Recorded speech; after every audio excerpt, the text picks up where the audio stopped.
Assalamualaikum warahmatullahi wabarakatuh.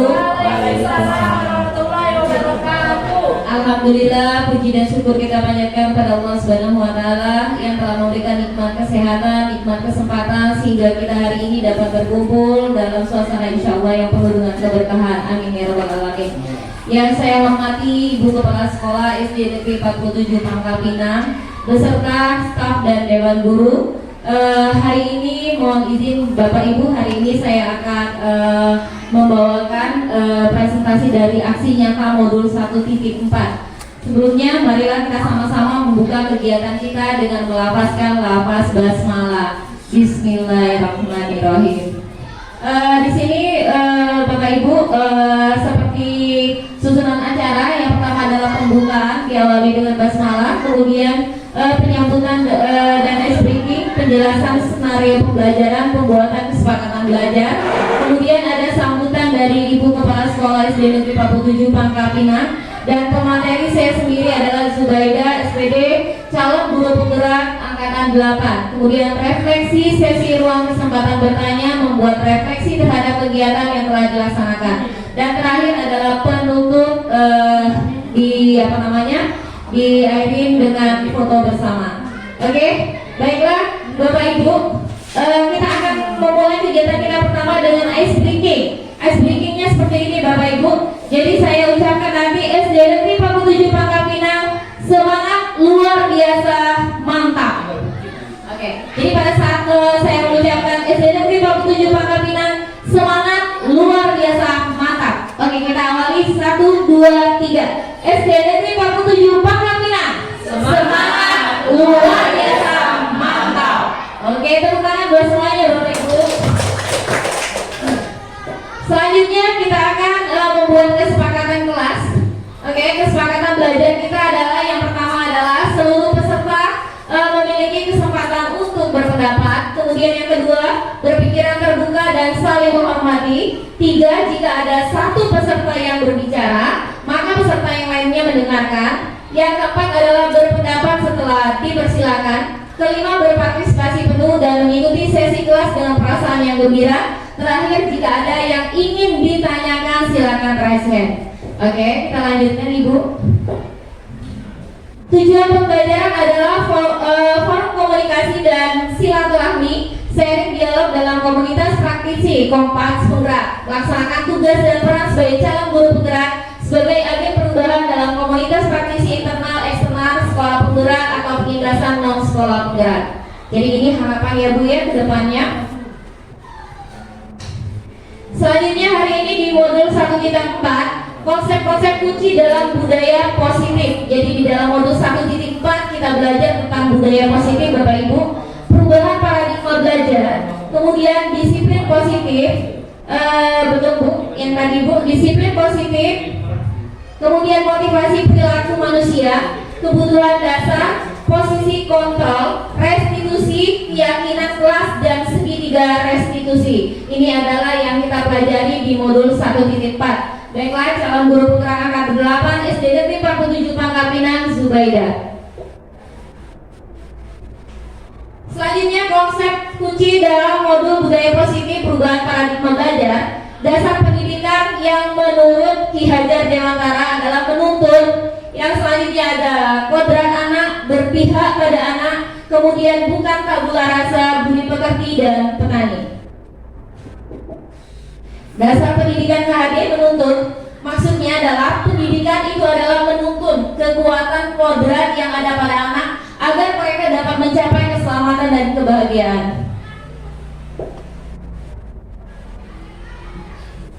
Dasar pemikiran KHD menuntun atau yang sering disebut dengan Among, Ingarso Sungtulodo, artinya seorang guru harus mampu memberikan suri tauladan. Jadi Ingarso Sungtulodo artinya kita mampu sebagai guru memberikan contoh yang terbaik untuk peserta didik kita. Kemudian Inmadia Mangunkarso artinya seorang guru jika berada di tengah mampu memberikan ide-ide, ya, mampu memberikan ide-ide dan membangkitkan semangat.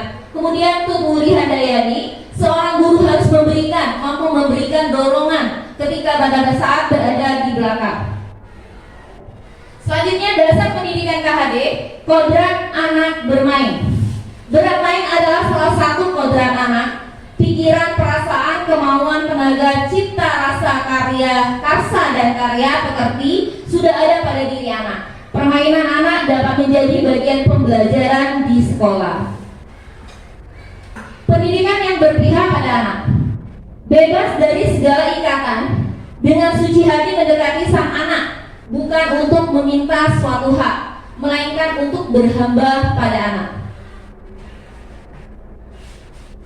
Dasar pendidikan KHD bukan tabula rasa.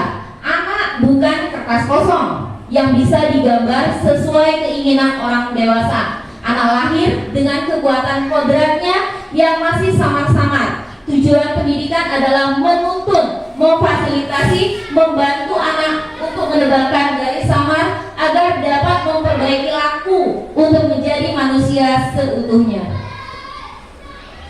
Dasar pemikiran KHD bukan tabula rasa, menegakkan laku anak dengan kekuatan kompleks diri anak dan sosio-kultural budaya.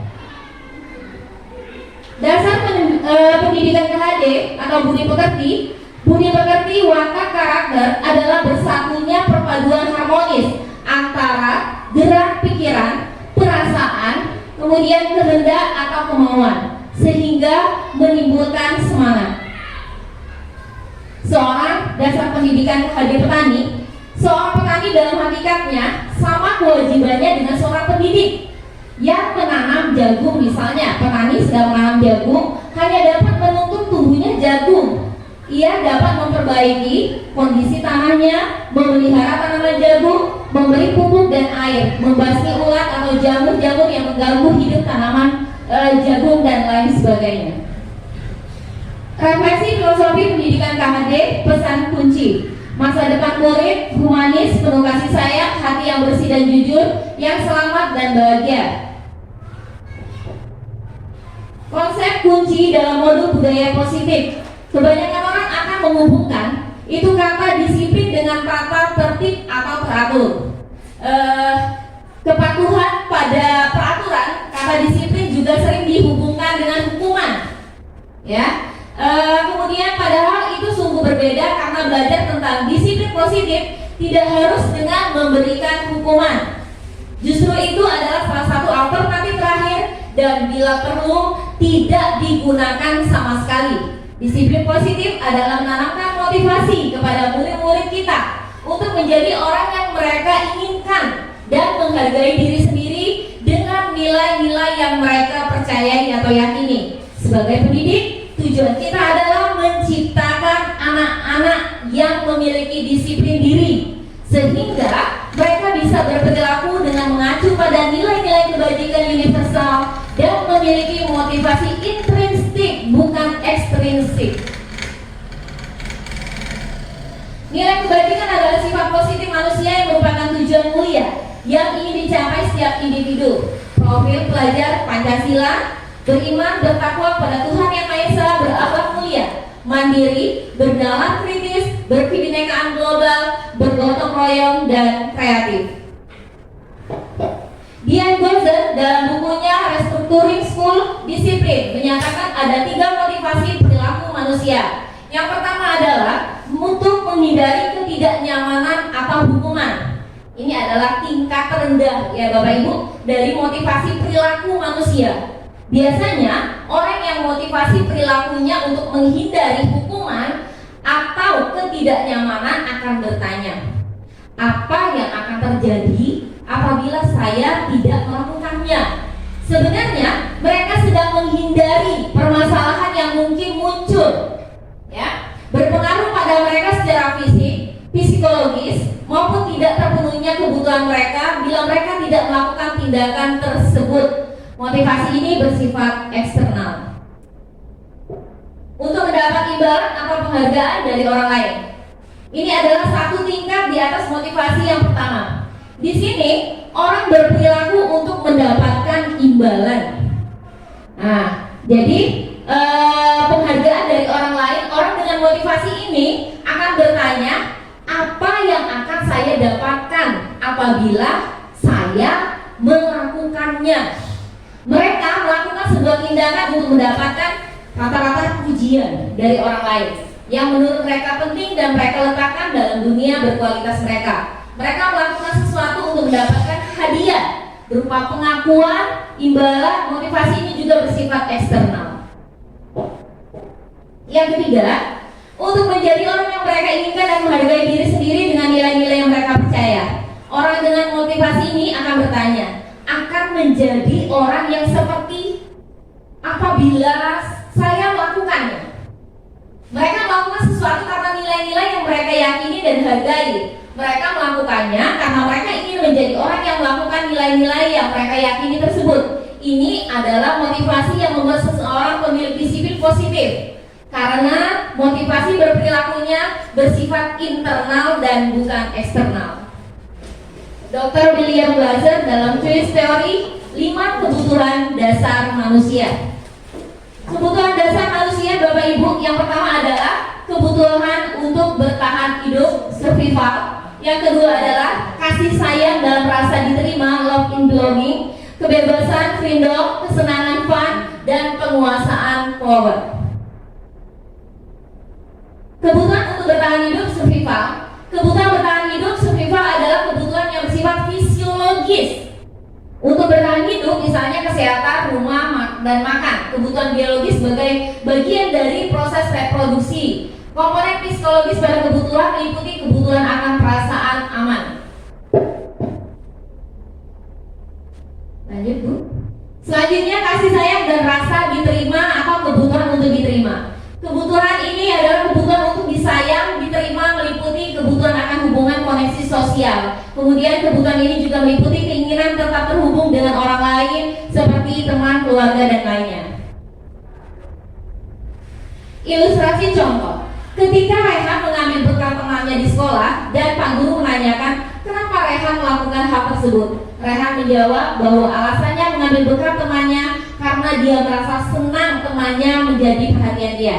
Ketika temannya melapor tindakan Rehan itu pada Pak Guru dan Pak Guru memberitahu orang tuanya sehingga orang tua jadi memperhatikan dia, maka kebutuhan dasar yang sedang dipenuhi Rehan adalah kebutuhan akan kasih sayang dan rasa diterima. Penguasaan kebutuhan pengakuan atas kemampuan. Kebutuhan ini berhubungan dengan kekuatan mencapai sesuatu, menjadi kompeten, menjadi terampil. Kebutuhan ini meliputi keinginan untuk dianggap berharga. Ilustrasi contoh, dalam kasus di atas, ketika Rehan oleh Pak Guru mengapa mengambil bekal temannya, apabila jawaban Rehan adalah dia merasa hebat karena temannya jadi takut dengan dia menuruti keinginannya, maka sebetulnya Rehan sedang berusaha memenuhi kebutuhan dasarnya, yaitu akan kekuasaan. Kebutuhan akan pilihan. Kebutuhan untuk bebas adalah kebutuhan kemandirian. Anak-anak dengan kebutuhan kebebasan yang tinggi menginginkan pilihan. Mereka perlu banyak bergerak, suka mencoba-coba, tidak terlalu terpengaruh orang lain, dan senang mencoba. Kesenangan. Kebutuhan akan kesenangan. Untuk mencari kesenangan, bermain, tertawa. Bayangkan hidup tanpa kenikmatan apapun betapa menyedihkan. Anak-anak dengan kebutuhan dasar kesenangan tinggi biasanya menikmati apa yang dilakukan. Permainan, suka mengoleksi barang, suka bergurau, suka lucu, dan lainnya. Dalam kasus di atas, bila Rehan menjawab bahwa ia melakukannya karena iseng, menikmati ekspresi wajah teman yang kesal, Rehan sedang berusaha memenuhi kebutuhan akan kesenangan. Teori kontrol Dr. William Glasser berkesimpulan ada 5 posisi kontrol yang diterapkan seorang guru, orang tua ataupun atasan dalam melakukan kontrol. Di antaranya posisi sebagai penghukum, selanjutnya adalah pembuat rasa bersalah, posisi kontrol teman, pemantau, dan manajer. Seorang penghukum bisa menggunakan hukuman fisik maupun verbal. Guru yang menerapkan posisi penghukum akan berkata, patuhi aturan saya atau awas. Kamu selalu saja salah. Selalu, pasti selalu. Yang terakhir, selesai. Guru seperti ini percaya bahwa hanya ada satu cara agar pembelajaran bisa berhasil, yaitu cara dia dengan memberikan hukuman.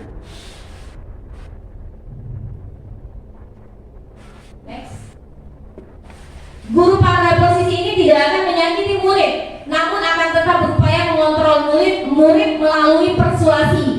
Posisi teman pada guru bisa negatif ataupun positif. Posisi di sini berupa hubungan baik yang terjalin. Ini adalah posisi kontrol sebagai teman, menggunakan hubungan baik dan humor. Ayo, bantulah demi Bapak ya. Jadi ini cenderung menggunakan kata-kata mengajak. Hal negatif dari posisi teman, bila suatu saat guru tersebut tidak membantu, maka murid kita akan merasa kecewa dan berkata, saya pikir Bapak itu atau Ibu itu teman saya. Seperti itu. Selanjutnya posisi kontrol keempat sebagai pemantau. Memantau berarti mengawasi. Pada saat kita mengawasi, kita bertanggung jawab atas perilaku orang-orang yang kita awasi. Posisi pemantau berdasarkan pada peraturan dan konsekuensi. Pertanyaan yang biasa diajukan pada posisi kontrol mengawasi atau posisi memantau, apa yang telah kamu lakukan? Sanksi atau konsekuensinya apa? Sebagai seorang pemantau sangat mengandalkan perhitungan. Itu bisa berupa catatan data yang dapat digunakan itu sebagai bukti. Yang terakhir adalah posisi kontrol. Yang terakhir ini biasanya idola. Posisi terakhir manajer adalah posisi di mana guru berbuat sesuatu itu bersamaan dengan murid, mempersilahkan murid mempertanggungjawabkan perilakunya, mendukung murid agar dapat menemukan solusi atas permasalahan dirinya sendiri. Di posisi manajer, murid diajak untuk menganalisis kebutuhan dirinya maupun kebutuhan orang lain. Di sini penekanan bukan pada kemampuan membuat konsekuensi, namun dapat berkolaborasi dengan murid bagaimana memperbaiki kesalahan atau lakunya. Seorang manajer akan berkata, apa yang kita yakini? Apakah kamu meyakininya? Jika kamu meyakininya, apakah kamu bersedia memperbaikinya? Ini lebih cenderung kolaborasi ya. Oke, selanjutnya 5 posisi kontrol, next deh. Konsep kunci dalam modul budaya positif, 5 posisi kontrol dan restitusi. Segitiga restitusi. Restitusi adalah proses menciptakan di mana kondisi bagi murid memperbaiki kesalahan mereka sehingga mereka bisa kembali kepada kelompok mereka dengan karakternya yang lebih kuat. Restitusi membantu murid menjadi lebih memiliki tujuan, disiplin positif, memuliakan dirinya setelah berbuat kesalahan. Segitiga restitusi, yang pertama adalah menstabilkan identitas, yang kedua validasi tindakan yang salah, dan yang ketiga adalah menanyakan keyakinan. Menstabilkan identitas. Bagian dasar dari segitiga bertujuan mengubah identitas anak dari orang yang gagal karena melakukan kesalahan menjadi orang yang sukses. Anak yang melanggar peraturan sedang mencari perhatian. Anak-anak yang sedang mengalami kegagalan. Bisa dengan cara mengatakan kalimat seperti ini. Berbuat salah itu tidak apa-apa. Tidak ada manusia yang sempurna. Saya juga pernah melakukan kesalahan seperti itu. Setiap tindakan kita dilakukan dengan suatu tujuan, yaitu memenuhi kebutuhan dasar. Kalau kita memahami kebutuhan dasar, apa yang mendasari sebuah tindakan, kita akan bisa menemukan cara paling efektif untuk memenuhi kebutuhan tersebut. Segitiga restitusi validasi tindakan yang salah, padahal kamu bisa melakukan yang lebih buruk dari ini ya. Kamu pasti punya alasan mengapa hal itu. Kamu patut bangga pada dirimu sendiri karena kamu telah melindungi sesuatu yang penting buat kamu. Boleh mempertahankan sikap itu, tapi kamu harus menambahkan sikap yang baru. Segitiga restitusi teori kontrol menyatakan bahwa kita pada dasarnya termotivasi secara internal. Ketika identitas sukses telah tercapai langkah awal dan tingkah laku yang salah telah divalidasi langkah kedua, maka anak akan siap untuk dihubungkan dengan nilai-nilai yang dia percaya dan berpindah menjadi orang yang dia inginkan. Terakhir, refleksi kegiatan akhir pembelajaran untuk bersama. Mungkin dari sini ada pertanyaan. Silakan Bapak Ibu. Oke, silakan Ibu Mega. Oh, nggak usah ya. Silakan Bu. Assalamualaikum warahmatullahi wabarakatuh. Waalaikumsalam warahmatullahi wabarakatuh. Di sini saya ingin bertanya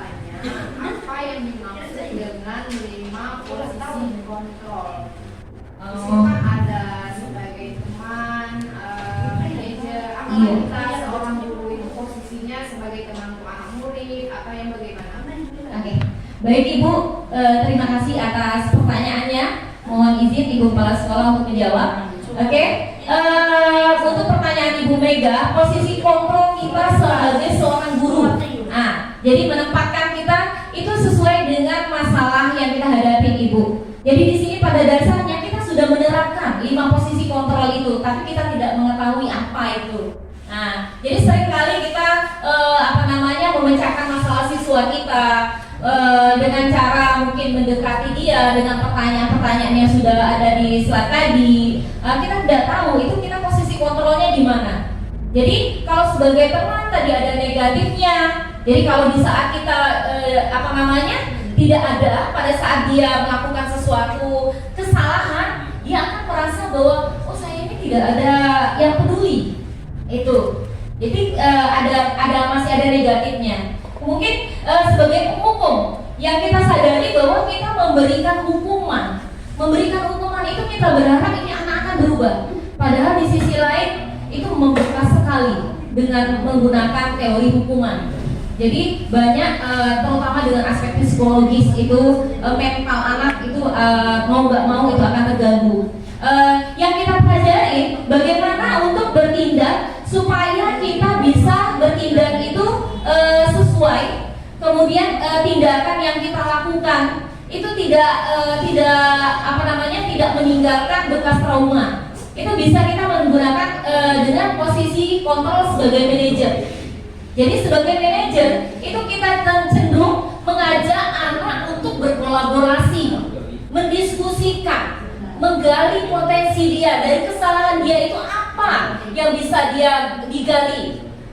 Dia tahu kesalahan, dia harus tahu kesalahannya apa. Kemudian kita berusaha untuk membuat dia mencari tahu untuk memperbaiki dirinya.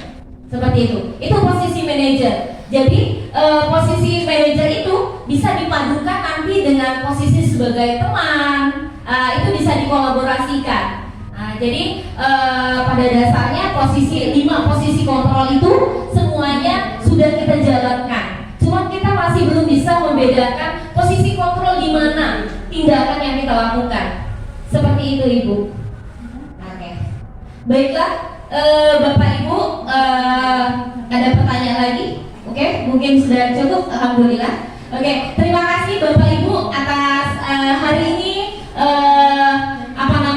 sudah memberikan berpartisipasi dalam kegiatan aksi nyata saya di modul 1.4. Terima kasih banyak saya ucapkan. Semoga Allah Subhanahu wa taala akan memberikan balasan rezeki yang berlimpah, kesehatan dan kebahagiaan serta sukses dunia akhirat insyaallah. Amin ya rabbal alamin. Demikian hari ini paparan saya. Saya akhiri dengan ucapan sama-sama kita melafazkan lafaz hamdalah alhamdulillahirabbil alamin. Semoga ke depan kita dapat menerapkan posisi segitiga restitusi, pemahaman kita akan 5 kontrol dan yang lainnya. Semoga sekolah kita akan lebih baik lagi. Amin amin ya rabbal alamin. Demikian Ibu Kepala Sekolah dan Bapak Dewan Guru serta staf, saya akhiri. Billahi taufiq wal hidayah. Wassalamualaikum warahmatullahi wabarakatuh.